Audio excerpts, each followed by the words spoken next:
3. Yang membentuk kehidupan Anda. Manusia hidup menurut interval nalar di bawah kedaulatan humor dan gairah. Sir Thomas Browne. Ia baru jogging kira-kira setengah jam ketika itu terjadi. Tiba-tiba saja selusin remaja putra berlari ke arahnya. Sebelum ia sempat menyadari apa yang terjadi, mereka memukulinya. Mereka menyeretnya ke semak-semak dan mulai memukulinya dengan pipa. Seorang anak bahkan menendang wajahnya, hingga berdarah. Kemudian mereka memperkosanya dan menyodominya, lalu meninggalkannya karena menyangkanya mati. Saya yakin Anda pernah mendengar tentang kejahatan tragis, yang tak terbayangkan ini, yang terjadi di Central Park beberapa tahun yang lalu. Saya sedang berada di New York City pada malam itu terjadi. Saya tersentak bukan saja karena biadabnya serangan tersebut, melainkan terutama karena mendengar siapa para penyerangnya itu.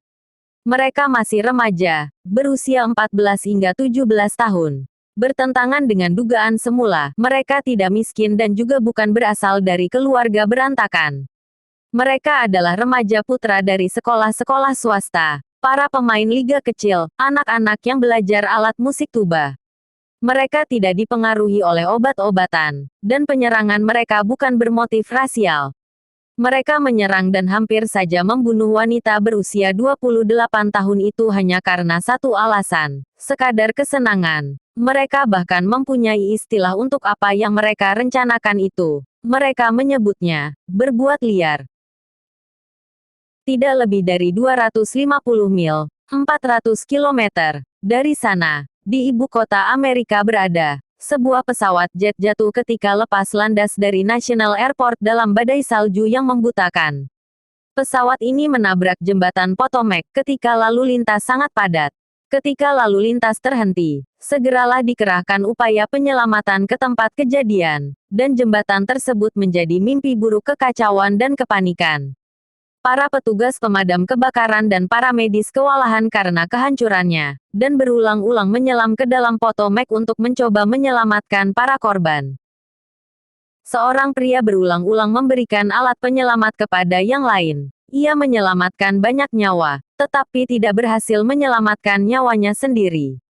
Ketika helikopter penyelamat akhirnya sampai kepadanya, ia telah tenggelam di bawah permukaan air penuh es itu.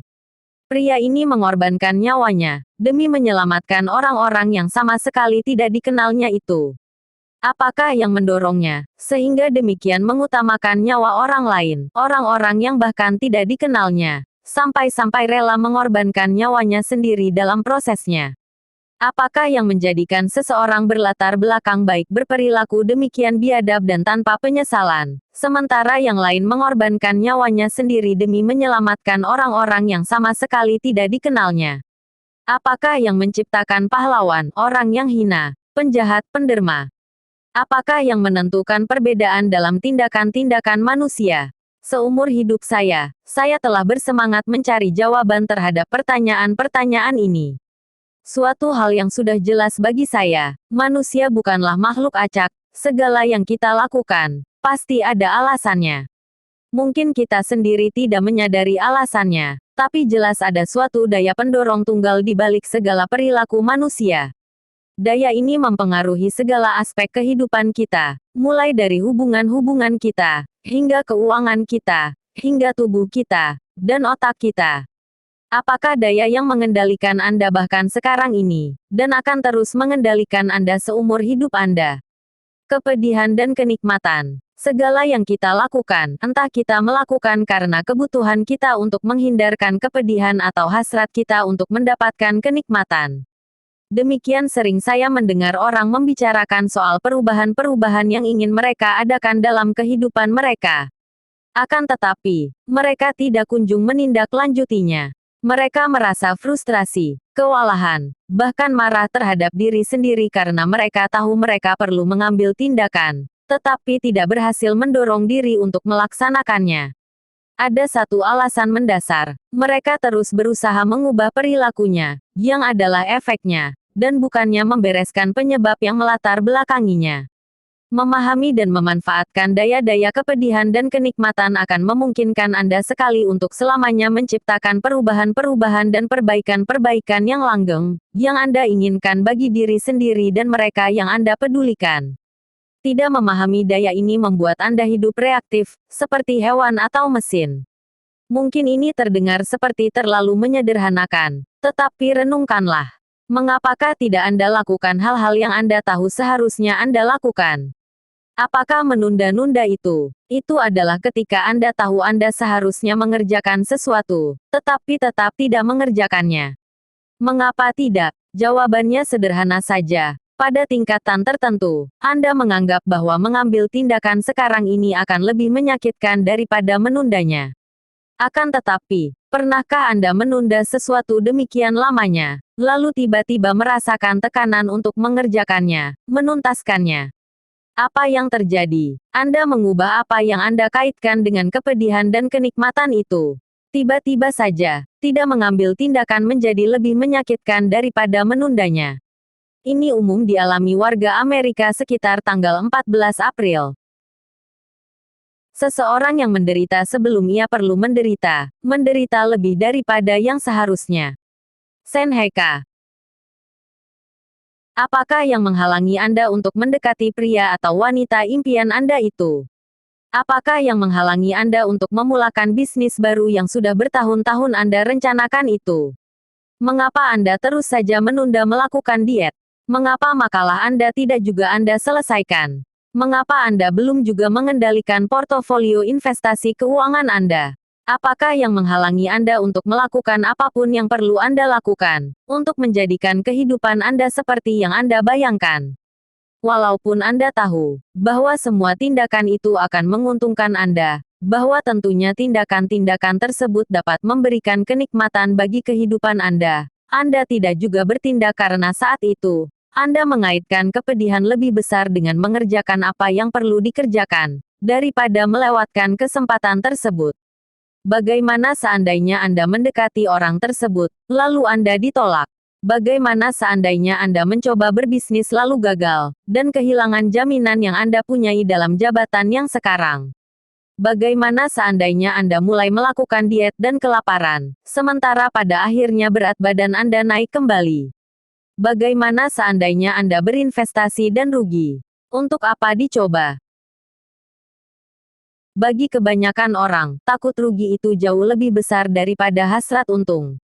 Yang manakah akan lebih mendorong Anda mencegah seseorang mencuri $100.000 yang sudah Anda kumpulkan selama 5 tahun terakhir, atau potensi meraih $100.000 5 tahun lagi? Pada kenyataannya, kebanyakan orang bersedia bekerja lebih keras untuk berpegangan pada apa yang sudah mereka miliki, daripada mengambil risiko yang diperlukan untuk mendapatkan apa yang benar-benar mereka inginkan dari kehidupan mereka. Rahasia sukses adalah belajar menggunakan kepedihan dan kenikmatan bukannya dikendalikan oleh kepedihan dan kenikmatan. Kalau Anda lakukan itu, Anda memegang kendali atas kehidupan Anda. Kalau tidak, kehidupanlah yang mengendalikan Anda. Anthony Robbins. Seringkali muncul pertanyaan menarik dalam diskusi mengenai kuasa kembar yang mendorong kita ini. Mengapa orang bisa mengalami kepedihan tapi tidak juga berubah?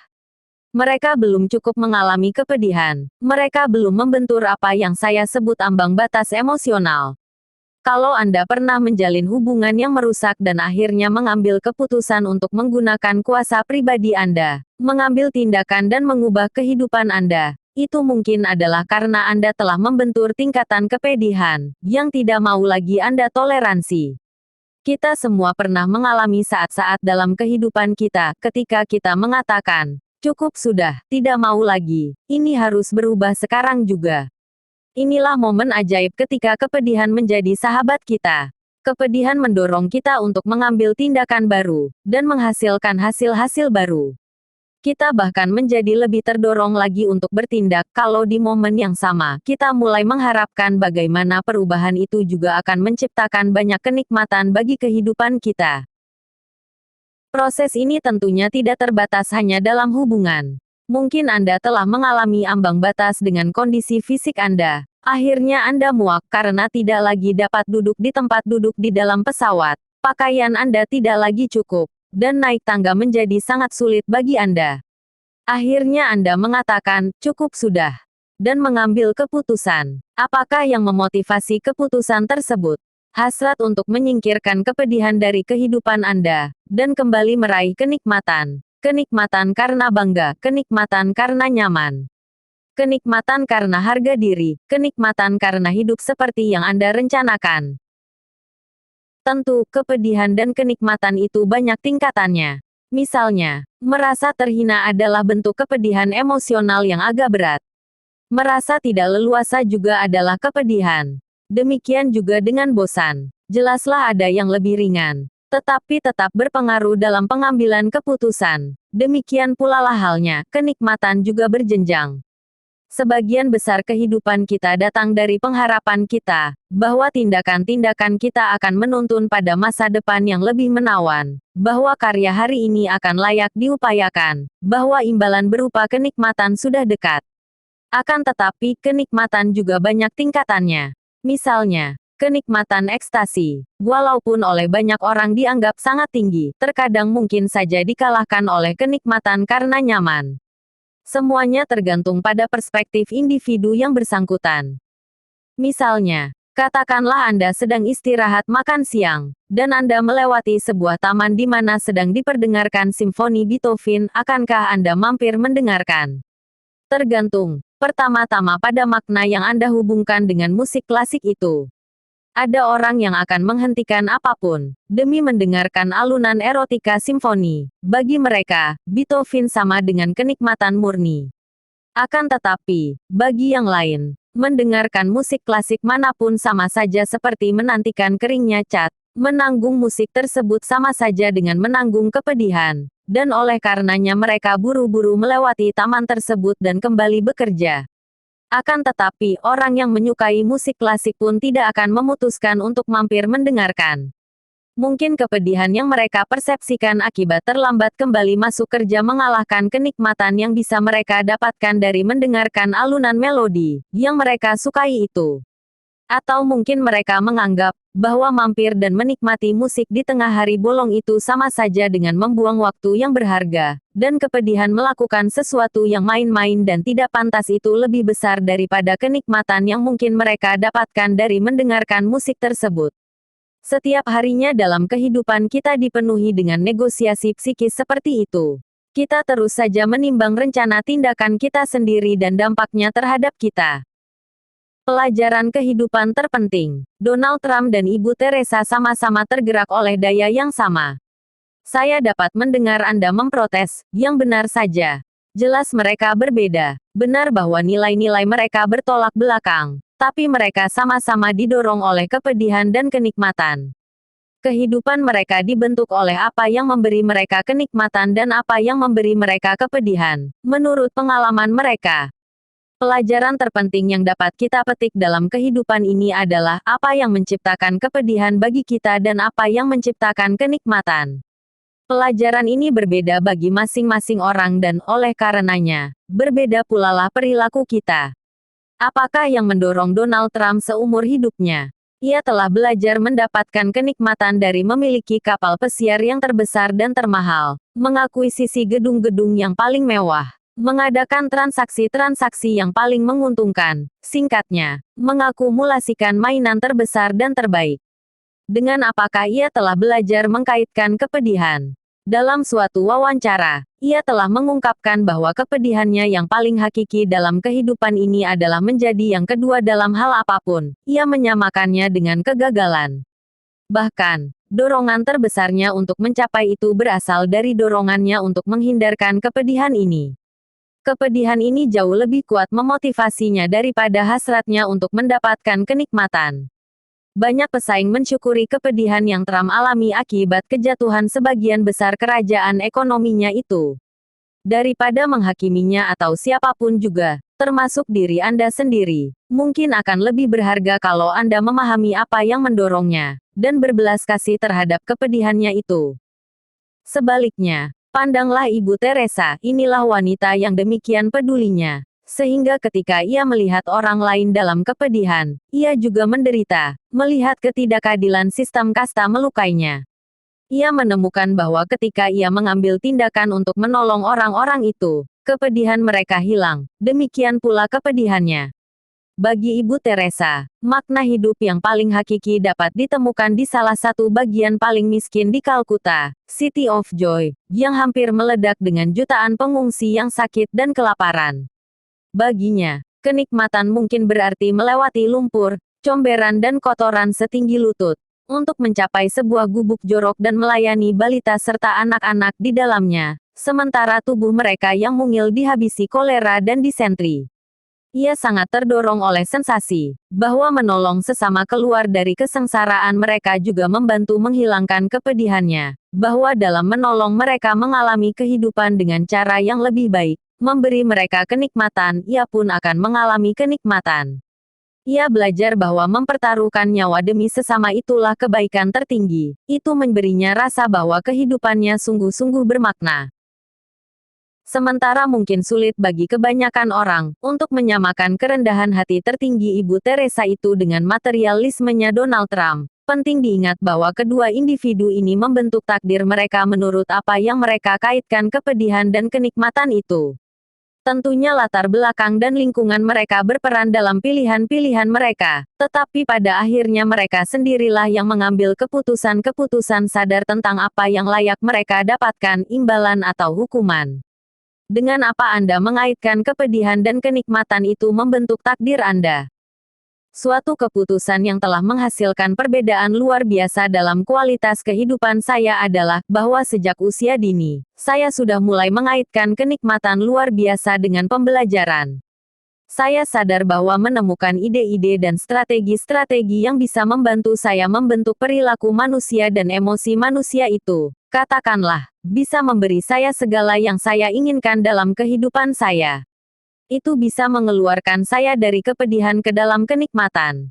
Belajar membuka rahasia di balik tindakan-tindakan kita bisa membantu saya menjadi lebih sehat, merasa lebih baik secara fisik, lebih erat berhubungan dengan orang-orang yang saya pedulikan. Belajar memberi saya sesuatu untuk saya berikan. Kesempatan untuk benar-benar memberikan sumbangan sesuatu yang berharga kepada semua orang di sekeliling saya. Itu memberi saya rasa sukacita dan penuh. Pada saat yang sama, saya menemukan bentuk kenikmatan yang bahkan lebih berkuasa lagi, dan itu dicapai dengan membagikan apa yang telah saya pelajari dengan cara yang bersemangat. Ketika saya mulai melihat bahwa apa yang bisa saya bagikan itu membantu orang meningkatkan kualitas kehidupan mereka, saya menemukan tingkatan kenikmatan yang paling hakiki. Tujuan kehidupan saya pun mulai mengalami evolusi. Apa sajakah pengalaman pedih dan nikmat yang telah membentuk kehidupan Anda? Entah Anda mengaitkan kepedihan atau kenikmatan dengan obat-obatan, misalnya, tentunya telah mempengaruhi takdir Anda. Demikian pula lah emosi yang telah Anda coba kaitkan dengan rokok atau alkohol, hubungan-hubungan, atau bahkan konsep memberi atau mempercayai. Kalau Anda seorang dokter, bukankah keputusan untuk mengejar karir medis bertahun-tahun yang lalu itu dimotivasi oleh keyakinan Anda, bahwa menjadi dokter itu akan membuat Anda senang? Setiap dokter yang berbicara dengan saya mengaitkan kenikmatan luar biasa dengan menolong sesama, menghentikan kepedihan, menyembuhkan penyakit, dan menyelamatkan nyawa. Seringkali kebanggaan menjadi anggota masyarakat yang dihormati menjadi motivator tambahan. Musisi telah mendedikasikan diri pada kesenian mereka, karena tidak banyak hal yang bisa memberi mereka tingkatan kenikmatan yang sama. Para direktur utama organisasi top telah belajar mengaitkan kenikmatan dengan mengambil keputusan-keputusan berkuasa, yang berpotensi besar untuk membangun sesuatu yang unik, dan memberi sumbangan terhadap kehidupan sesama secara langgeng. Renungkanlah ikatan atau asosiasi kepedihan dan kenikmatan yang membatasi terhadap John Belushi, Freddie Prinze, Jimi Hendrix, Elvis Presley, Janis Joplin, dan juga Jim Morrison. Keterikatan mereka dengan obat-obatan sebagai pelarian, penyembuh, atau jalan keluar dari kepedihan ke dalam kenikmatan sementara itulah yang menciptakan kejatuhan mereka. Mereka membayar harga yang sangat mahal, karena tidak mengarahkan pikiran dan emosi mereka sendiri. Renungkanlah teladan yang mereka berikan kepada jutaan penggemar. Saya tidak pernah belajar mengonsumsi obat-obatan atau alkohol. Apakah itu karena saya demikian brilian? Bukan, itu adalah karena saya sangat beruntung. Suatu alasan saya tidak pernah minum alkohol adalah karena, ketika masih kecil, ada beberapa orang dalam keluarga saya yang bersikap demikian menyebalkan ketika mabuk, sehingga saya kaitkan kepedihan ekstrim dengan minum alkohol. Suatu gambaran yang sangat jelas adalah kenangan tentang ibu dari sahabat terbaik saya. Ia mengalami kegemukan luar biasa, hampir 150 kg beratnya, dan terus saja minum. Setiap kali ia minum, ia ingin merangkul saya dan liurnya membasahi saya. Hingga hari ini, bau alkohol dari napas siapapun membuat saya mabuk. Akan tetapi, bir lain lagi ceritanya. Ketika usia saya 11 atau 12 tahun, saya tidak menganggapnya sebagai minuman beralkohol. Toh ayah saya minum bir, dan ia tidak sampai semenyebalkan atau semenjijikkan itu. Bahkan, tampaknya ia menjadi lebih menyenangkan setelah minum bir. Lagi pula, saya kaitkan kenikmatan dengan minum karena saya ingin menjadi seperti ayah. Akankah minum bir menjadikan saya seperti ayah saya? Tidak, tetapi kita sering menciptakan ikatan yang keliru dalam sistem saraf kita, asosiasi neuro, tentang apa yang akan menciptakan kepedihan atau kenikmatan dalam kehidupan kita. Suatu hari saya minta bir kepada ibu saya. Ibu mulai mengatakan bahwa itu tidak baik bagi saya. Tetapi berusaha meyakinkan saya setelah pikiran saya bulat. Ketika pengamatan saya terhadap ayah saya demikian jelas bertentangan dengan pendapat ibu, tidak akan berhasil. Kita tidak mempercayai apa yang kita dengar, kita yakin persepsi kita akurat. Dan hari itu saya yakin bahwa minum bir adalah langkah berikutnya dalam pertumbuhan pribadi saya.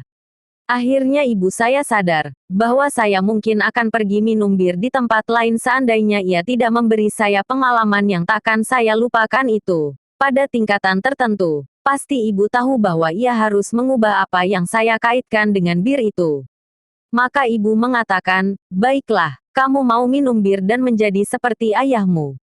Kalau begitu, kamu harus benar-benar minum bir persis seperti ayahmu. Kata saya, maksudnya, ibu menjawab, kamu harus menghabiskan 6 kaleng sekaligus. Kata saya, tidak masalah. Kata ibu, kamu harus meminumnya di sini. Ketika saya meneguknya, rasanya menjijikkan, tidak seperti yang saya duga.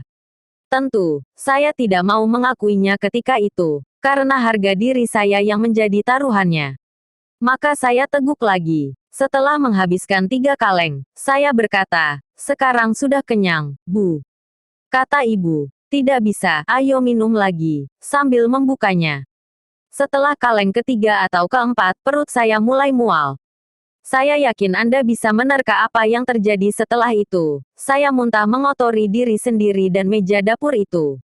Benar-benar menjijikkan, apalagi membersihkannya. Saya langsung mengaitkan bau bir itu dengan muntah dan perasaan mengerikan. Saya tidak lagi mengaitkan makna minum bir itu secara intelektual. Sekarang saya mengaitkannya secara emosional dalam sistem saraf saya. Asosiasi neuro yang sangat mendalam, yang secara jelas akan memandu keputusan-keputusan saya di masa depan. Akibatnya, saya tidak pernah meneguk bir lagi sejak saat itu. Dapatkah asosiasi-asosiasi dengan kepedihan dan kenikmatan itu menghasilkan efek proses dalam kehidupan kita? Tentu, asosiasi neuro yang negatif dengan bir itu mempengaruhi banyak keputusan dalam kehidupan saya. Itu mempengaruhi dengan siapa saya bergaul di sekolah. Itu menentukan bagaimana saya belajar mendapatkan kenikmatan. Saya tidak menggunakan alkohol, saya menggunakan pembelajaran, saya menggunakan tawa, saya berolahraga. Saya juga belajar bahwa menolong sesama itu rasanya sungguh luar biasa. Maka saya pun menjadi orang di mana semua orang datang membawa masalah mereka di sekolah, dan memecahkan masalah mereka membuat mereka dan saya sama-sama merasa senang. Ada hal-hal yang tidak berubah sampai sekarang. Saya juga tidak pernah menggunakan obat-obatan karena pengalaman serupa. Ketika saya di kelas 3 atau 4, polisi datang ke sekolah dan menunjukkan beberapa film tentang konsekuensi dari terlibat dengan obat-obatan. Saya menyaksikan ketika orang-orang menyuntik diri, teler, lalu melompat keluar jendela. Sejak kecil, saya mengaitkan obat-obatan itu dengan keburukan dan kematian, maka saya tidak pernah mencobanya. Keberuntungan saya adalah bahwa polisi telah membantu saya membentuk asosiasi neuro yang menyakitkan, bahkan dengan ide menggunakan obat-obatan itu. Oleh karenanya, saya belum pernah mempertimbangkan kemungkinan itu. Apakah yang dapat kita pelajari dari hal ini? Begini, kalau kita mengaitkan kepedihan yang luar biasa dengan perilaku atau pola emosional apapun, kita akan menghindarkannya dengan segala cara. Kita bisa menggunakan pemahaman ini untuk mengerahkan daya kepedihan dan kenikmatan untuk mengubah, katakanlah apapun dalam kehidupan kita, mulai dari pola menunda-nunda hingga penggunaan obat-obatan. Caranya, katakanlah misalnya, Anda mau menghindarkan anak-anak Anda dari obat-obatan. Waktu untuk menjangkau mereka adalah sebelum mereka mencobanya, dan sebelum orang lain mengajari mereka asosiasi semu, bahwa obat-obatan sama dengan kenikmatan. Becky, istri saya, dengan saya memutuskan bahwa cara paling ampuh untuk memastikan anak-anak kami tidak pernah menggunakan obat-obatan adalah dengan membuat mereka mengaitkan kepedihan yang luar biasa dengan obat-obatan. Kami tahu bahwa kecuali kami mengajari mereka apa itu obat-obatan, bisa saja orang lain meyakinkan mereka bahwa obat-obatan itu adalah cara yang bermanfaat untuk melarikan diri dari kepedihan. Untuk melaksanakan tugas ini, saya menghubungi seorang teman lama, Kapten John Rondon dari Salvation Army, Bala Keselamatan. Selama bertahun-tahun, saya telah mendukung John di South Bronx dan Brooklyn dalam membantu orang-orang jalanan melakukan perubahan dalam kehidupan mereka, dengan menaikkan standar mereka, mengubah anggapan-anggapan mereka yang membatasi, dan mengembangkan keterampilan hidup. Becky dan saya sangat bangga dengan orang-orang yang telah menggunakan apa yang kami ajarkan itu untuk keluar dari jalanan dan meningkatkan kualitas kehidupan mereka. Sejak dahulu saya menggunakan kunjungan saya ke sana sebagai cara untuk membalas budi dan sebagai pengingat betapa beruntungnya saya. Itu membuat saya tetap merasa bersyukur atas kehidupan yang saya jalani. Itu juga memberi saya perspektif dan menjaga kehidupan saya tetap seimbang. Saya jelaskan sasaran saya kepada Kapten John, dan ia mengatur untuk membawa anak-anak saya tur yang takkan pernah mereka lupakan, yang akan memberi mereka pengalaman yang jelas tentang apa akibat obat-obatan terhadap semangat manusia. Itu dimulai dengan kunjungan langsung ke gedung pemukiman usang yang penuh tikus. Gitu kami masuk, anak-anak saya diserang oleh bau pesing di lantai. Pemandangan para pecandu menyuntik diri tanpa mempedulikan lagi siapa yang sedang mengamati mereka. Para pelacur anak-anak yang menggoda siapa saja yang lewat, dan suara anak-anak yang terlantar menangis. Kehancuran mental, emosional, dan fisiklah yang anak-anak saya belajar kaitkan dengan obat-obatan. Itu sudah bertahun-tahun yang lalu. Anak-anak saya telah sering mendapat penjelasan tentang obat-obatan sejak saat itu. Mereka tidak pernah menyentuhnya. Asosiasi neuro yang sangat besar kuasanya itu telah sangat besar membentuk takdir mereka. Kalau Anda tertekan oleh apapun yang eksternal sifatnya, kepedihannya bukanlah karena hal itu sendiri, melainkan karena persepsi Anda sendiri tentangnya, dan itu bisa Anda ubah setiap saat. Marcus Aurelius.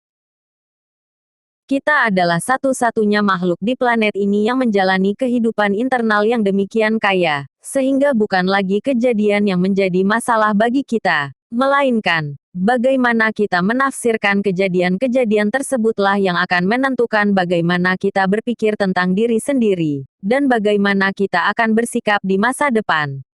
Salah satu hal yang membuat kita demikian istimewa adalah kemampuan kita yang luar biasa untuk beradaptasi, untuk mentransformasikan, untuk memanipulasi objek-objek atau ide-ide untuk menghasilkan sesuatu yang lebih menyenangkan, atau bermanfaat. Dan yang paling utama di antara bakat kita beradaptasi adalah kemampuan untuk mengambil pengalaman-pengalaman mentah dalam kehidupan kita, mengaitkannya dengan pengalaman-pengalaman lain, dan menciptakan darinya suatu permadani makna kaleidoskopis yang berbeda dari siapapun juga di dunia ini. Hanya manusialah yang dapat, misalnya, mengubah asosiasinya, sehingga kepedihan fisik akan menghasilkan kenikmatan, atau sebaliknya. Ingatlah seseorang yang mogok makan yang dikurung di penjara. Berpuasa demi tujuan tertentu. Ia bertahan selama 30 hari tanpa makan. Kepedihan fisik yang ia alami sangatlah luar biasa. Tapi itu dikompensasikan dengan kenikmatan dan validasi yang menarik perhatian dunia terhadap tujuannya itu. Pada tingkatan sehari-hari yang lebih pribadi, individu-individu yang mengikuti program fisik yang berat, demi membentuk tubuh mereka telah belajar mengaitkan perasaan nikmat yang luar biasa dengan kepedihan olahraga fisik. Mereka telah mengubah ketidaknyamanan disiplin itu menjadi kepuasan pertumbuhan pribadi. Itulah sebabnya perilaku mereka konsisten, seperti halnya juga hasil-hasilnya.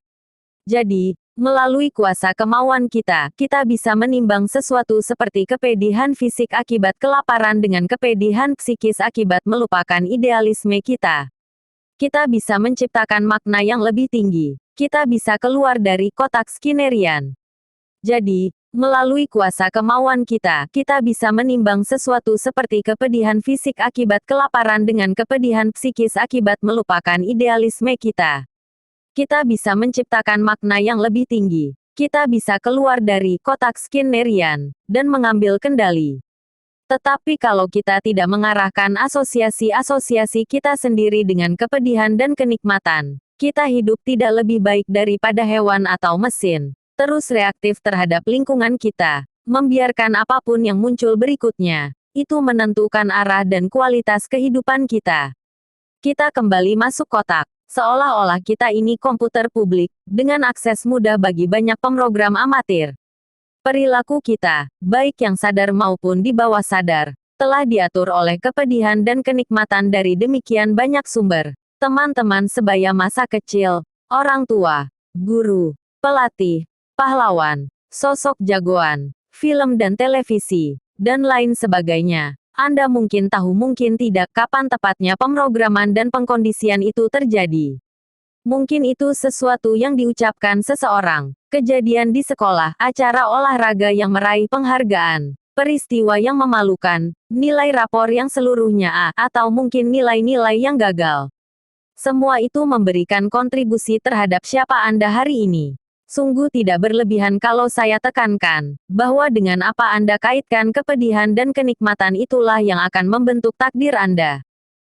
Sementara Anda mengevaluasi kehidupan Anda sendiri, ingatkah Anda mengenai pengalaman-pengalaman yang membentuk asosiasi nero Anda, dan oleh karenanya menggerakkan rangkaian sebab akibat, yang membawa Anda kemana Anda berada hari ini? Makna apakah yang Anda kaitkan dengan segalanya? Kalau Anda masih lajang, apakah Anda mengangankan pernikahan sebagai petualangan penuh sukacita dengan pasangan hidup Anda? Atau apakah Anda ngeri membayangkannya sebagai bola besi yang berat dengan rantainya? Ketika Anda makan malam, apakah Anda mengonsumsi makanan itu hanya sebagai kesempatan untuk mengisi bahan bakar tubuh Anda? Atau apakah Anda melahapnya sebagai satu-satunya sumber kenikmatan Anda? Pria maupun wanita lebih sering dituntun oleh hati mereka, daripada oleh pengertian mereka. Lord Chesterfield. Walaupun kita ingin menyangkalnya, kenyataannya adalah bahwa yang mendorong perilaku kita itu merupakan reaksi naluriah terhadap kepedihan dan kenikmatan, bukan kalkulasi intelektual. Secara intelektual kita mungkin percaya, bahwa memakan coklat itu buruk bagi kita, tetapi tetap saja kita memakannya. Mengapa? Karena kita tidaklah terlalu didorong oleh apa yang kita ketahui secara intelektual, melainkan oleh dengan apa kita belajar mengaitkan kepedihan dan kenikmatan itu dalam sistem saraf kita. Asosiasi-asosiasi nero kitalah asosiasi-asosiasi yang kita mantapkan dalam sistem saraf kita, yang menentukan apa yang akan kita lakukan. Walaupun kita ingin percaya bahwa intelektual kita, yang sesungguhnya mendorong kita, kebanyakan emosi-emosi kitalah, sensasi-sensasi yang kita kaitkan dengan pikiran kita, yang benar-benar mendorong kita. Seringkali kita berusaha mengendalikan sistem tersebut. Selama beberapa lama kita menjalankan diet kita, akhirnya kita mendorong diri kita melampaui batas karena kita mengalami kepedihan demikian besar. Pada saat itu kita mungkin berhasil memecahkan masalahnya. Tetapi kalau kita belum menghilangkan penyebab masalahnya, itu akan muncul kembali. Pada akhirnya, agar perubahan itu langgeng, kita harus mengaitkan kepedihan dengan perilaku lama kita, dan kenikmatan dengan perilaku baru kita, dan mengkondisikannya hingga konsisten. Ingatlah, kita semua akan berbuat lebih banyak untuk menghindarkan kepedihan daripada untuk mendapatkan kenikmatan. Berdiet dan mengalahkan kepedihan kita dalam jangka pendek dengan daya kemauan saja tidak akan pernah langgeng, hanya karena kita masih mengaitkan kepedihan dengan melupakan makanan-makanan yang menyebabkan kegemukan. Agar perubahan ini bersifat jangka panjang, kita harus mengaitkan kepedihan dengan memakan makanan tersebut, sehingga kita bahkan tidak lagi menginginkannya, dan kenikmatan dengan memakan makanan yang menyebatkan kita. Orang yang bugar dan sehat percaya bahwa tidak ada yang selezat makanan yang agak hambar. Dan mereka suka makanan yang menyehatkan mereka. Bahkan, mereka sering mengaitkan kenikmatan dengan tidak menghabiskan hidangan mereka. Bagi mereka, itu melambangkan bahwa merekalah yang memegang kendali atas kehidupan mereka. Sesungguhnya, kita bisa belajar mengkondisikan pikiran kita, tubuh kita, dan emosi kita untuk mengaitkan kepedihan atau kenikmatan dengan apapun yang kita pilih. Dengan mengubah apa yang kita kaitkan dengan kepedihan dan kenikmatan, kita akan langsung mengubah perilaku kita. Dengan merokok misalnya, Anda tinggal mengaitkan kepedihan dengan merokok dan kenikmatan dengan tidak merokok. Anda mampu melakukan ini sekarang juga, tetapi mungkin kemampuan ini tidak Anda gunakan, karena Anda telah melatih tubuh Anda untuk mengaitkan kenikmatan dengan merokok, atau Anda takut kalau berhenti merokok itu terlalu menyakitkan. Akan tetapi, kalau Anda berjumpa dengan seseorang yang telah berhenti merokok, Anda akan menemukan bahwa perilakunya itu berubah dalam satu hari, ketika ia benar-benar mengubah apa makna merokok itu bagi mereka. Kalau Anda tidak mempunyai rencana bagi kehidupan Anda, orang lainlah yang akan merencanakannya bagi Anda. Misi Madison Avenue. adalah mempengaruhi apa yang kita kaitkan dengan kepedihan dan kenikmatan. Para pemasang iklan jelas-jelas memahami bahwa apa yang mendorong kita itu bukanlah intelektual kita, melainkan sensasi-sensasi yang kita kaitkan dengan produk mereka. Akibatnya, mereka menjadi pakar dalam mempelajari bagaimana caranya menggunakan musik yang riang atau menyejukkan, gambaran cepat atau anggun, warna yang cemerlang atau kalem, dan berbagai unsur lainnya untuk menempatkan kita dalam kondisi-kondisi emosional tertentu. Lalu, ketika emosi-emosi kita sudah mencapai puncaknya, ketika sensasi-sensasi kita sudah mencapai puncaknya, mereka memperlihatkan gambaran produk mereka secara terus-menerus, sehingga kita mengaitkan itu dengan perasaan-perasaan yang diinginkan tersebut. Pepsi menggunakan strategi ini dengan sangat cemerlang dalam merebut pangsa pasar yang lebih besar dari pesaing utama mereka, Coca-Cola. Pepsi pernah mengamati sukses fenomenalnya Michael Jackson, atau zaman sekarang. Misalnya Britney Spears yang telah menghabiskan seluruh kehidupannya untuk mempelajari bagaimana caranya mengangkat emosi orang lain, dengan menggunakan suaranya, tubuhnya, wajahnya, dan gerak-geriknya. Mereka bernyanyi dan menari dengan cara yang merangsang banyak sekali orang untuk merasa luar biasa senang. Sedemikian rupa, sehingga mereka membeli salah satu albumnya untuk menciptakan kembali perasaan-perasaan itu. Pepsi bertanya, bagaimanakah kita bisa mengalihkan sensasi-sensasi itu kepada produk kita? Nalar mereka adalah bahwa kalau orang mengasosiasikan perasaan nikmat yang sama dengan Pepsi, seperti dengan Michael Jackson, mereka pasti akan membeli Pepsi seperti halnya mereka membeli album Michael Jackson. Proses mengaitkan perasaan-perasaan baru dengan sebuah produk atau ide adalah pengalihan terpadu yang diperlukan bagi pengkondisian dasar, sesuatu yang akan lebih dalam Anda pelajari dalam bab 6 nanti, ketika kita mempelajari ilmu pengetahuan pengkondisian neuroasosiatif. Akan tetapi, untuk sekarang ini, renungkanlah ini. Setiap kali kita berada dalam kondisi emosional yang tinggi, ketika kita merasakan sensasi-sensasi pedih atau nikmat yang kuat, apapun yang unik, yang terjadi secara konsisten akan dikaitkan secara neurologis. Oleh karenanya, nanti, setiap kali hal unik itu terjadi lagi, kondisi emosionalnya akan kembali. Anda mungkin pernah mendengar tentang Ivan Pavlov, seorang ilmuwan Rusia yang pada akhir abad ke-19 mengadakan percobaan respons yang dikondisikan. Percobaannya yang paling terkenal adalah percobaan ketika ia membunyikan bel, ketika ia memberikan makanan kepada seekor anjing, sehingga merangsang anjing itu untuk berliur dan kemudian mengaitkan sensasi anjing itu dengan suara bel tersebut. Setelah cukup sering mengulangi pengkondisian itu, Pavlov menemukan bahwa hanya dengan membunyikan bel itu saja sudah akan membuat anjing itu berliur, walaupun makanannya tidak lagi diberikan. Apa hubungannya Pavlov dengan Pepsi? Pertama, Pepsi menggunakan Michael Jackson untuk menempatkan kita dalam kondisi emosional puncak, lalu, pada momen yang tepat, mereka memperlihatkan produk mereka. Pengulangan terus-menerus dari hal ini menciptakan kaitan emosional bagi jutaan penggemar Jackson. Padahal Michael Jackson bahkan tidak minum Pepsi, dan ia bahkan tidak mau memegang kaleng kosong Pepsi di depan kamera. Anda mungkin bertanya-tanya, bukankah perusahaan ini gila? Mereka menyewa seseorang dengan bayaran 15 juta dolar Amerika untuk mewakili mereka, padahal orang ini bahkan tidak memegang produk mereka, dan memberitahu semua orang bahwa ia tidak mau. Jubir macam apa ini? Benar-benar ide gila. Padahal, itu ide brilian. Penjualan melonjak demikian tingginya, sehingga kemudian LA Gear menyewa Michael dengan bayaran 20 juta dolar Amerika untuk mewakili produk mereka. Dan kemudian, karena ia mampu mengubah perasaan orang, dialah yang saya sebut sebagai pemicu kondisi. Ia dengan Sony CB pernah menandatangani kontrak rekaman 10 tahun yang katanya bernilai lebih dari 1 miliar dolar Amerika. Kemampuannya untuk mengubah kondisi emosional orang lain, menjadikannya luar biasa berharga. Yang harus kita sadari adalah bahwa semuanya ini didasarkan kepada pengaitan sensasi-sensasi nikmat dengan perilaku tertentu. Idenya adalah bahwa kalau kita menggunakan produknya, kita akan menghidupkan khayalan kita.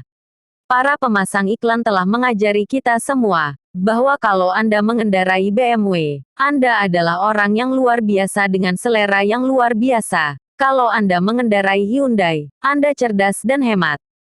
Kalau Anda mengendarai Pontiac, Anda akan mengalami kesenangan. Kalau Anda mengendarai Toyota, perasaan luar biasa yang akan Anda dapatkan. Anda diajari bahwa kalau Anda mengenakan Cologne Obsession, Anda akan segera terlibat dalam pesta seks gila-gilaan. Kalau Anda minum Pepsi, Anda akan dapat tampil bareng dengan MC Hammer sebagai lambang musik hip-hop. Kalau Anda ingin menjadi ibu yang baik, beri anak-anak Anda makan kue buah Hostess dan Twinkies. Para pemasang iklan telah memperhatikan bahwa kalau cukup banyak kenikmatan yang bisa dibangkitkan, pelanggan sering kali bersedia melupakan ketakutan mereka akan kepedihan. Adalah prinsip periklanan, bahwa seks itu efektif dalam menjual, dan jelas sekali, bahwa asosiasi-asosiasi kenikmatan yang tercipta di media cetak maupun televisi dengan menggunakan seks itu sangat efektif. Lihatlah kecenderungan dalam menjual celana jeans. Apa sih celana jeans itu? Sebelumnya celana jeans itu celana kerja, fungsional, jelek. Bagaimanakah sekarang celana jeans itu dipromosikan? Sebagai lambang internasional dari segalanya yang seksi, modis, dan mudah. Pernahkah melihat iklan Levi S501? Bisa Anda jelaskan kepada saya? Tidak masuk akal bukan? Benar-benar membingungkan, akan tetapi, pada akhirnya, Anda mendapatkan kesan mendalam, bahwa tidak jauh dari sana, sedang terjadi seks. Apakah strategi seperti ini benar-benar efektif, untuk menjual celana jeans?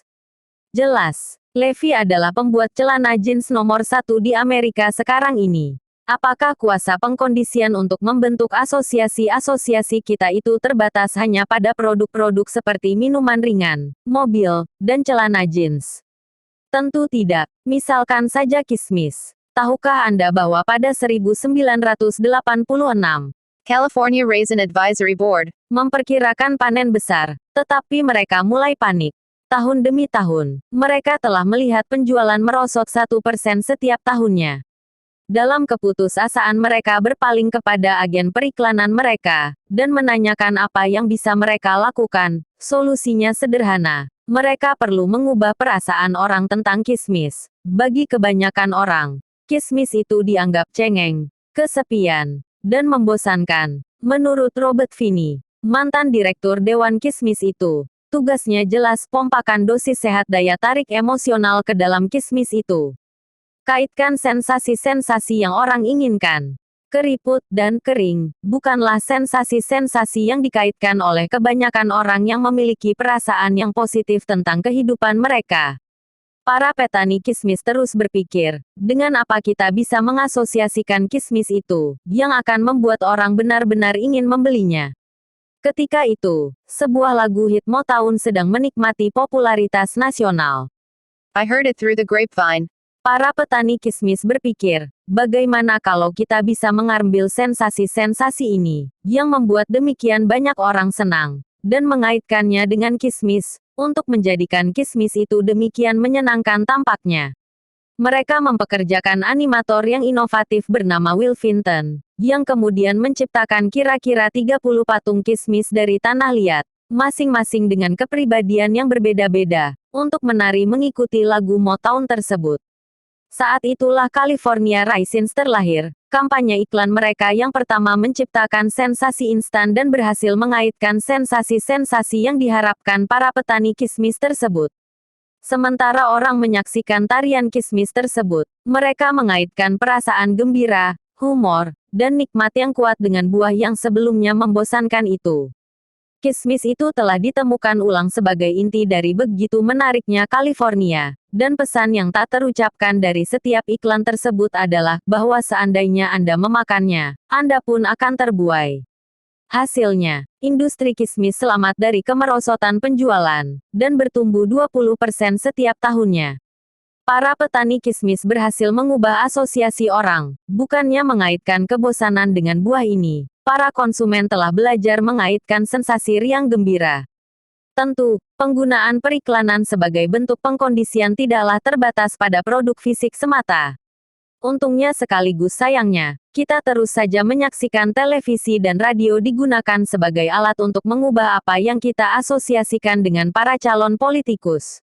Tidak seorang pun lebih mengetahui hal ini daripada pakar analisis politik sekaligus pembentuk opini, Roger Ailes, yang bertanggung jawab atas unsur-unsur kunci suksesnya kampanye Ronald Reagan melawan Walter Mondale pada tahun 1984, dan yang pada tahun 1988 mengotaki suksesnya kampanye George Bush melawan Michael Dukakis. Ailes merancang strategi untuk menyampaikan 3 pesan yang sangat negatif tentang Dukakis, bahwa ia payah dalam pertahanan, lingkungan, dan kejahatan, dan membuat orang mengaitkan sensasi-sensasi menyakitkan dengan Dukakis. Sebuah iklan memperlihatkan Dukakis sebagai anak yang bermain perang-perangan dalam sebuah tank baja. Iklan lain tampaknya menyalahkannya atas polusi di Boston Harbor. Iklan yang paling terkenal memperlihatkan para penjahat dibebaskan dari penjara-penjara di Massachusetts melalui pintu berputar, dan menayangkan publisitas negatif yang tersebar luas di seluruh penjuru negara, seputar insiden Willie Horton, seorang pembunuh terdakwa. Willie Horton dilepaskan dari penjara sebagai bagian dari program pelepasan yang kontroversial di negara bagian asal Dukakis, tidak kembali dan 10 bulan kemudian ditahan karena meneror sepasang suami istri, memperkosa sang istri dan menyerang sang suami. Banyak orang yang mempersoalkan fokus negatif dari iklan-iklan tersebut. Secara pribadi, menurut saya iklan-iklan tersebut sangatlah manipulatif. Akan tetapi, tingkat suksesnya sulit didebat, dengan kenyataan bahwa orang lebih berupaya menghindarkan kepedihan daripada mendapatkan kenikmatan. Banyak orang tidak suka terhadap kampanye tersebut, dan George Bush sendiri tidak suka, tetapi sulit didebat. Kenyataan bahwa kepedihan itu adalah motivator yang sangat ampuh dalam membentuk perilaku orang. Seperti kata Ailes, iklan-iklan negatif itu lebih cepat pengaruhnya. Orang cenderung lebih memperhatikan iklan-iklan seperti itu. Di jalan tol, orang mungkin juga tidak memperhatikan pemandangan indah. Namun, semua orang memperhatikan ketika ada kecelakaan mobil. Jelas sekali strategi Ailes itu sangat efektif. Bush meraih salah satu kemenangan mutlak dalam sejarah pemilu. Daya yang membentuk opini dunia dan kebiasaan belanja konsumen itu jugalah merupakan daya yang membentuk segala tindakan kita. Hal itu kembali kepada diri kita sendiri untuk mengendalikan daya ini, dan memutuskan tindakan-tindakan kita dengan sadar. Sebab kalau kita tidak mengarahkan pikiran kita sendiri, Kita akan dipengaruhi oleh mereka yang ingin mengkondisikan kita untuk berperilaku sesuai dengan keinginan mereka. Terkadang tindakan-tindakan itu jugalah yang akan kita pilih, terkadang tidak. Para pemasang iklan paham bagaimana caranya mengubah apa yang kita kaitkan dengan kepedihan dan kenikmatan, serta mengubah sensasi-sensasi yang kita kaitkan dengan produk mereka. Kalau kita ingin mengendalikan kehidupan kita, kita harus belajar mengiklankan dalam pikiran kita sendiri, dan kita bisa melakukan ini dalam sekejap. Caranya hanya dengan mengaitkan kepedihan dengan perilaku yang ingin kita hentikan pada tingkatan emosional yang sangat tinggi, sehingga kita bahkan tidak akan lagi mempertimbangkan perilaku itu lagi. Tidak adakah hal-hal yang tidak akan pernah Anda lakukan? Renungkanlah sensasi-sensasi yang Anda kaitkan dengan hal-hal tersebut. Kalau Anda mengaitkan perasaan dan sensasi yang sama itu dengan perilaku yang ingin Anda hindarkan, Anda juga tidak akan pernah melakukannya lagi. Lalu, kaitkan saja kenikmatan dengan perilaku baru yang Anda inginkan bagi diri sendiri. Melalui pengulangan dan intensitas emosional, Anda bisa mengkondisikan perilaku-perilaku ini di dalam diri, sehingga akhirnya menjadi otomatis. Lalu, apa langkah pertama dalam menciptakan perubahan? Langkah pertamanya adalah menyadari kuasa kepedihan dan kenikmatan atas segala keputusan, dan oleh karenanya juga segala tindakan yang kita ambil. Seni menyadari adalah memahami bahwa kaitan-kaitan ini, antara ide, perkataan, gambar, imaji, suara, dengan sensasi kepedihan dan kenikmatan, terjadi secara konstan. Saya bayangkan kenikmatan itu harus dihindarkan, kalau konsekuensinya adalah kepedihan yang lebih besar, dan kepedihan itu harus diincar, kalau pada akhirnya mendatangkan kenikmatan yang lebih besar. Michel de Montaigne. Masalahnya, kebanyakan orang mendasarkan keputusannya tentang apa yang harus dilakukannya atas apa yang akan menciptakan kepedihan atau kenikmatan dalam jangka pendek, dan bukannya dalam jangka panjang. Padahal, agar sukses, kebanyakan hal yang kita hargai menuntut kita untuk mampu menerobos tembok kepedihan jangka pendek, untuk mendapatkan kenikmatan jangka panjang. Anda harus mengesampingkan momen-momen teror dan godaan yang bersifat sementara, dan fokus kepada apa yang terpenting dalam jangka panjang, nilai-nilai Anda dan standar-standar pribadi Anda. Ingatlah juga, bahwa bukan kepedihan itu sendiri yang mendorong kita, melainkan ketakutan kita sendiri, bahwa sesuatu itu akan menuntun kepada kepedihan, dan bukan kenikmatan itu sendiri yang mendorong kita, melainkan keyakinan kita, kepastian kita, bahwa entah bagaimana, mengambil tindakan tertentu akan menuntun pada kenikmatan. Kita tidak digerakkan oleh realitas, melainkan oleh persepsi kita sendiri tentang realitas. Kebanyakan orang mengarahkan fokus kepada bagaimana caranya menghindarkan kepedihan dan mendapatkan kenikmatan dalam jangka pendek, dan oleh karenanya menciptakan kepedihan jangka panjang bagi diri mereka sendiri. Renungkanlah contoh ini. Katakanlah, seseorang ingin menurunkan berat badannya. Saya tahu ini tidak pernah terjadi pada Anda, tetapi berpura-puralah. Di satu pihak, orang ini mengerahkan banyak sekali alasan yang baik untuk menurunkan berat badannya. Ia akan merasa lebih sehat dan lebih berenergi. Pakaiannya akan lebih nyaman dipakai, ia akan lebih yakin berada di dekat lawan jenis.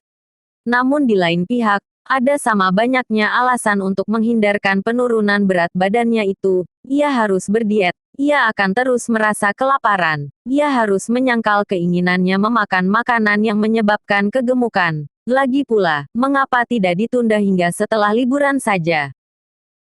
Dengan alasan-alasan yang seimbang seperti itu, banyak orang akan condong menunda kenikmatan potensial berupa tubuh yang ramping, kalah jauh dibandingkan dengan kepedihan jangka pendek berupa diet. Secara jangka pendek, kita menghindarkan perasaan lapar, dan sebagai gantinya kita memberi diri sendiri kenikmatan instan dengan menikmati beberapa keripik kentang. Tetapi itu tidak langgeng.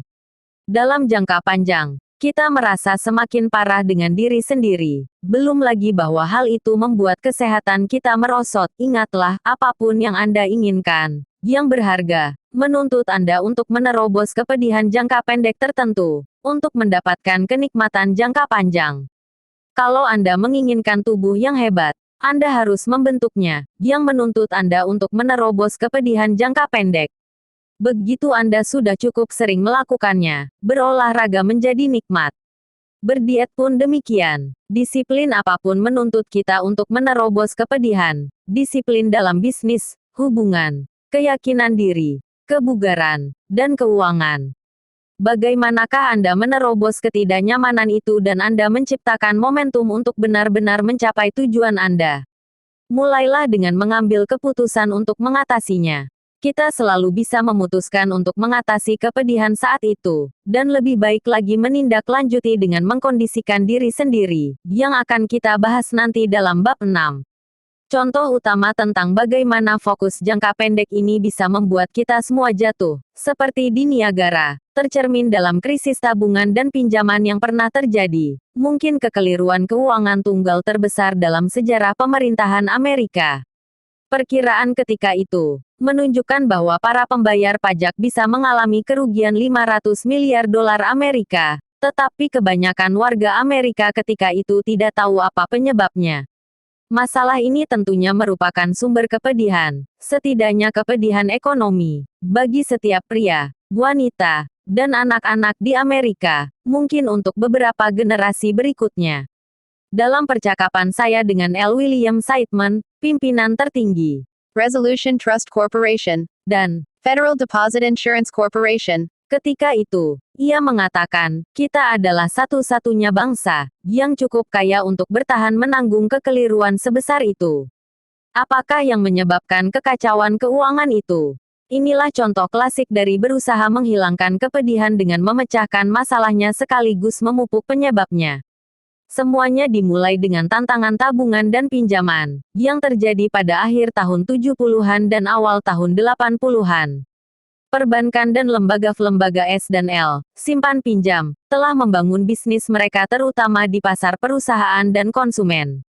Agar sebuah bank memperoleh untung, bank tersebut harus memberikan pinjaman, dan pinjaman tersebut harus menghasilkan bunga di atas bunga yang dibayarkan bank tersebut kepada para deposannya. Pada tahap-tahap awal masalahnya, bank-bank menghadapi kesulitan di berbagai bidang. Pertama, mereka terpukul keras ketika perusahaan-perusahaan memasuki apa yang sebelumnya merupakan bidang monopoli bank, memberikan pinjaman. Perusahaan-perusahaan besar menemukan bahwa dengan saling memberikan pinjaman kepada satu sama lain, mereka menabung banyak dalam bunga, mengembangkan apa yang kemudian dikenal sebagai pasar surat berharga. Ini sangat sukses ketika itu, sehingga dapat dikatakan menghancurkan pusat keuntungan banyak bank. Sementara itu, ada perkembangan-perkembangan baru juga pada konsumen Amerika. Secara tradisional, para konsumen enggan berjumpa dengan petugas pinjaman di sebuah bank, takut-takut mengajukan pinjaman untuk membeli mobil atau peralatan besar. Rasanya dapatlah dikatakan bahwa itu merupakan pengalaman yang menyakitkan bagi kebanyakan orang, karena keuangan mereka diteliti. Biasanya mereka tidak merasa sebagai nasabah yang dihargai di banyak bank. Perusahaan-perusahaan mobil cukup cerdas untuk menyadari hal itu, dan mulai menawarkan pinjaman langsung kepada pelanggan mereka, menciptakan sumber keuntungan baru bagi diri sendiri. Mereka melihat bahwa mereka bisa mendapatkan uang sama banyaknya dari membiayai, selain dari mobil yang mereka jual itu sendiri, dan mereka bisa memberi pelanggan keleluasaan dan suku bunga yang lebih rendah. Sikap mereka tentunya sangat berbeda dibandingkan dengan para bankir. Mereka mempunyai kepentingan khusus dalam memastikan sang pelanggan mendapatkan pinjamannya.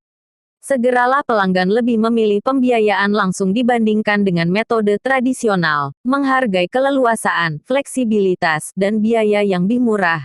Segalanya ditangani di satu tempat oleh orang yang sopan, yang antusias berbisnis dengan mereka. Konsekuensinya, General Motors Acceptance Corporation, GMAC, segera menjadi salah satu perusahaan pembiayaan mobil terbesar di Amerika Serikat. Salah satu benteng terakhir bagi bank adalah pasar real estate, tetapi suku bunga dan tingkat inflasi telah melonjak sampai setinggi 18% dalam satu tahun. Akibatnya, tidak seorang pun sanggup membayar angsuran bulanannya. Seperti yang bisa Anda bayangkan, pinjaman real estate pun langsung merosot. Pada saat itu, bank-bank telah kehilangan nasabah perusahaan mereka secara besar-besaran. Bank-bank tersebut telah kehilangan pasar mereka untuk pinjaman mobil, dan mereka mulai kehilangan pasar mereka juga untuk pinjaman rumah. Tamparan terakhir yang dialami bank-bank ketika itu adalah bahwa para deposan mereka, menanggapi inflasi, membutuhkan tingkat pengembalian yang lebih tinggi sementara bank-bank itu sendiri masih memberikan pinjaman yang menghasilkan bunga jauh lebih rendah. Setiap harinya bank-bank itu merugi. Mereka melihat keberlangsungan mereka mulai menjadi taruhan, dan memutuskan untuk melakukan dua hal. Pertama, mereka menurunkan standar persyaratan pinjaman mereka, sebab mereka percaya bahwa seandainya itu tidak mereka turunkan, tidak ada lagi orang yang mau meminjam kepada mereka. Dan seandainya mereka tidak meminjamkan uang, mereka tidak mungkin untung.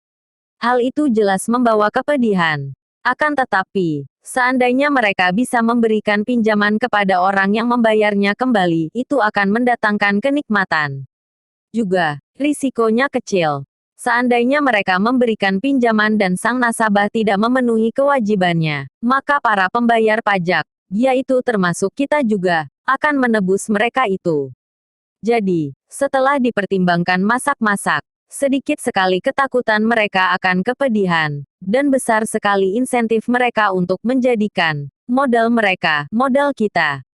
Berisiko, bank-bank dan lembaga-lembaga S dan L ini juga menekan Kongres untuk membantu mereka supaya jangan sampai merugi, dan terjadilah serangkaian perubahan. Bank-bank besar sadar bahwa mereka bisa memberikan pinjaman kepada negara-negara asing yang sangat lapar akan modal.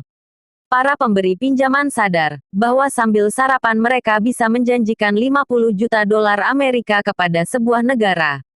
Mereka tidak perlu bekerja dengan jutaan konsumen untuk meminjamkan jumlah yang sama, dan keuntungan dari pinjaman besar itu cukup lumayan. Para manajer bank dan petugas pinjaman juga sering diberikan bonus, sehubungan dengan besarnya pinjaman yang mereka berikan. Bank-bank tidak lagi fokus kepada kualitas pinjamannya. Fokus mereka bukanlah kepada apakah sebuah negara seperti Brasil dan Indonesia bisa membayar kembali pinjamannya, dan sejujurnya, banyak yang tidak terlalu peduli. Mengapa mereka melakukan seperti yang diajarkan negara kapitalis kepada mereka? Mereka didorong untuk menjadi penjudi dengan Federal Deposit Insurance. Menjanjikan bahwa seandainya mereka menang, mereka akan menang besar, dan seandainya mereka gagal, bank yang menanggung kerugiannya. Pada intinya terlalu kecil kepedihan bagi sang bankir dalam skenario tersebut. Bank-bank yang lebih kecil, yang tidak mempunyai sumber daya untuk memberikan pinjaman kepada negara asing, menemukan bahwa hal terbaik berikutnya adalah memberikan pinjaman kepada para pengembang komersial di Amerika Serikat.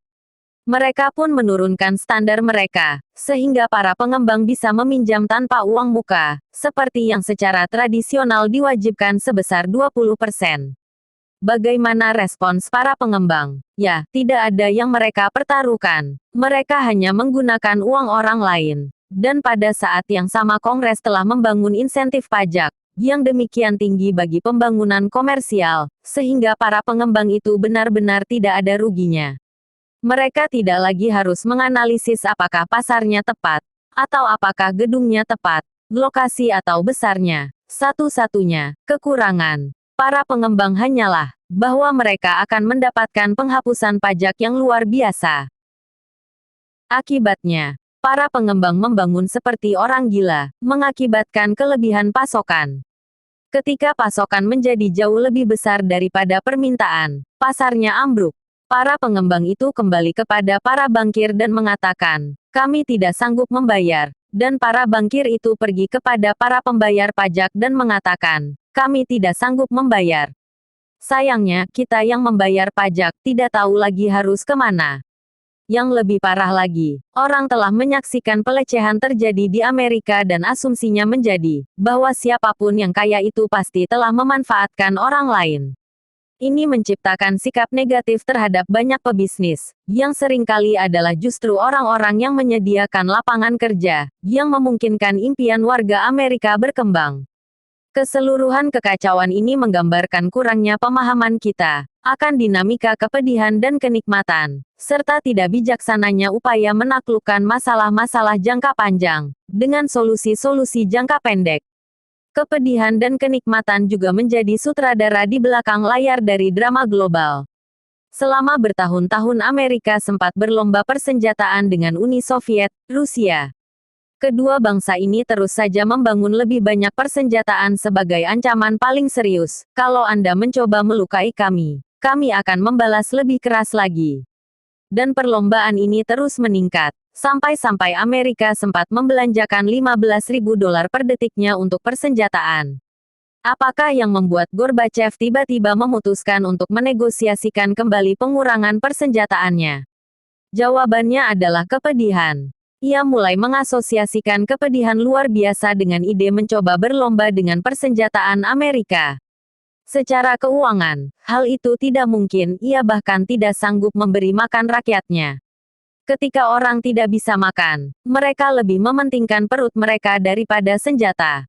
Mereka lebih berkepentingan mengisi lumbung mereka, daripada persenjataan negara. Mereka mulai yakin bahwa uang mereka dibelanjakan secara tidak bijaksana, dan mereka menuntut perubahan. Apakah Gorbachev mengubah posisinya karena ia orang hebat?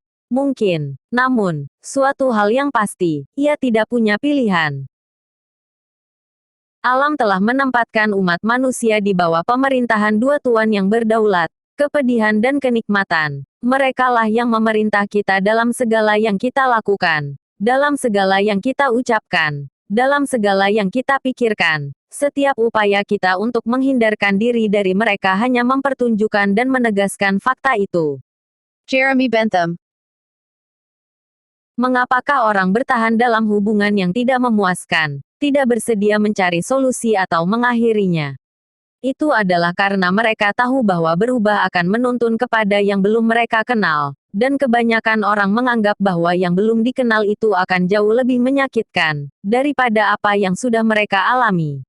Seperti pepatah lama, lebih baik iblis yang sudah kamu kenal daripada iblis yang belum kamu kenal. Seekor burung di tangan lebih berharga daripada 2 ekor di pohon. Keyakinan-keyakinan inti inilah yang menghalangi kita dari mengambil tindakan-tindakan yang bisa mengubah kehidupan kita. Kalau kita menginginkan hubungan yang dekat, kita harus mengatasi ketakutan kita akan penolakan dan kerapuhan.